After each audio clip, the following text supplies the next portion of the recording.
Once you have a master course with content, it's time to create some derivative copies. In this video, I will describe the different derivative types.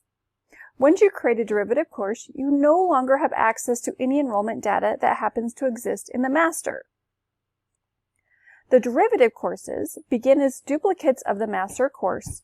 Data that is related to teaching a specific course, like student enrollments, groups, title, start end dates, agendas, submission, and posts, is not inherited.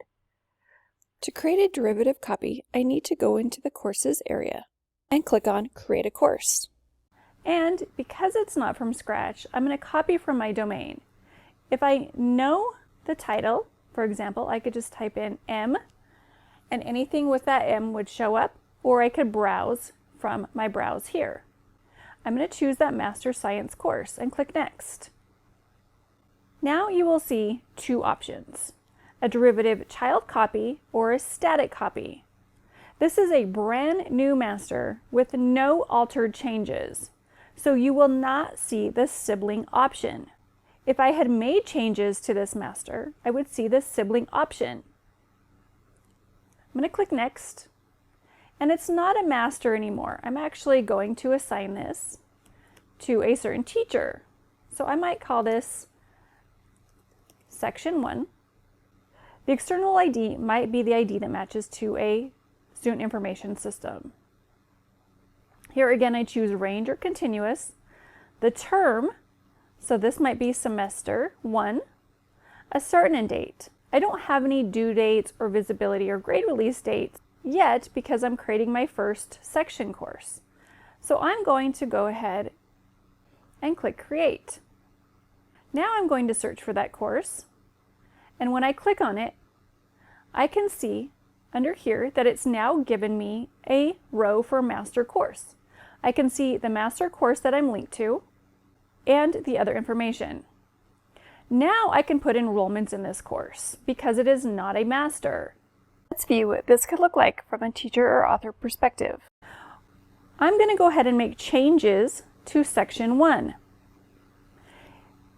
Because it recommends making content changes to the master, it will recommend that. But she might want to make changes just for those students in this particular semester. I'm going to go into an activity and I'm going to make changes.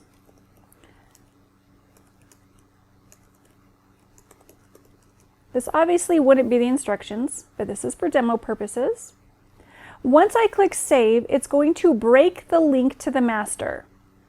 So this now is no longer going to receive updates from the master. To show you this, I'm going to go ahead and go back into my home and click here. This is the one that she made changes to, and if I click on this, you'll see it was not here in the master. It's only in her semester copy. And it also works from top down. So I can click Edit here in the master, and I'm going to just give us an example title so we know which one. So for example, I'm making any instruction changes I want from the master. I could also make changes in the settings and they would trickle down as well once I click Save. So now I go back into my home and I've made changes into my master, and if I click Edit of this section, you can see that the title changed and my instructions changed. This means that as long as I don't make any changes, it will continue to inherit down changes from the master. However, the second I make changes in the semester copies, I will no longer receive changes from the master.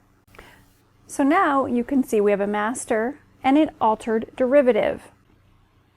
Altered derivative child courses inherits changes to all unaltered elements of the master.